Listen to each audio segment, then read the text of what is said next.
నమస్కారం. మనం ఈరోజు మంతని గ్రామంలో ఉన్నాం. మన నరేందర్ రెడ్డి సార్ వాళ్ళ ఫీల్డ్లో ఉన్నాం. సార్ వాళ్ళు వచ్చేసి ఒక 4 ఎకరాలు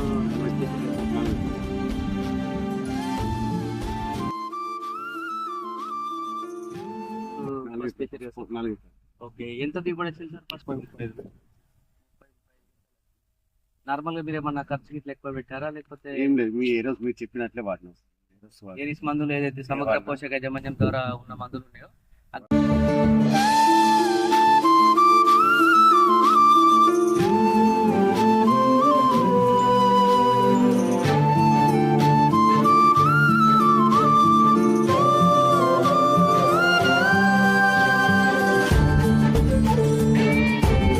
ఏం లేదు, మీ ఏ రోజు మీరు చెప్పినట్లే వాడినాం. ఏరిస్ మందులు ఏదైతే సమగ్ర పోషక యాజమాన్యం ద్వారా ఉన్న మందులు ఉన్నాయో అగ్రోమెన్ సాయిల్ అప్లికేషన్, ఎండోమైకు, మ్యారినో గోల్డ్, క్యాల్పు షెడ్యూల్ వైజ్గా ఇవ్వడం జరిగింది.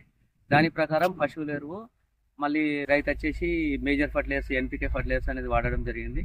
తక్కువ ఖర్చులో మంచి దిగుబడి పొందడం జరిగింది. ఆల్మోస్ట్ 35.5 క్వింటాల వరకు ఒక ఎకరాకు ఎండిన పసుపు వెళ్ళింది. ఇప్పుడు ప్రజెంట్ రైతు అయితే చాలా సంతోషంగా ఉన్నాడు. అమ్మలేడు ఇంకా పసుపు, కోల్డ్ స్టోరేజ్లో పెట్టడం జరిగింది. దానికి ఇంత ముందుకు అయితే దిగుబడి ఎంత వచ్చేది మామూలుగా? ఇంతకుముందు 25-26 క్వింటాలు పసుపు పెట్టింది వచ్చేదంట సార్ వాళ్ళకు. ఈ ఇయర్ వచ్చేసి 35-35.5 క్వింటాల్ వరకు వచ్చింది. యాక్చువల్లీ చెప్పాలంటే ఇంకా కొద్దిగా ఒక కింది మడి వచ్చేసి ఒక ఆల్మోస్ట్ ఎకరం వరకు ఉంటుంది.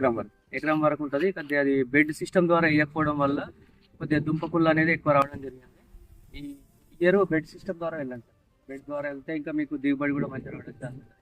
అయితే ఒకటి ఏంటంటే రైతులకు మెయిన్ ఇంపార్టెంట్ చెప్పేది ఏంటంటే సమగ్ర పోషక యాజమాన్యం అని ఉంటుంది. అంటే పంటకు కావాల్సిన యూరియా, డిఏపి, పొటాష్ అనే ఎన్పికే ఎరువులే కాకుండా పంటకు కావాల్సిన 16 పోషకాలు ఎప్పుడైతే వాడినామో ఆటోమేటిక్గా మనకు తక్కువ ఖర్చులో దిగుబడి రావడానికి ఛాన్సెస్ ఉంటుంది. వచ్చిన పసుపు కూడా ఈ కుర్కుమిన్ శాతం ఇట్లా మంచిగా ఉండడానికి కోసం దోహదపడుతుంది.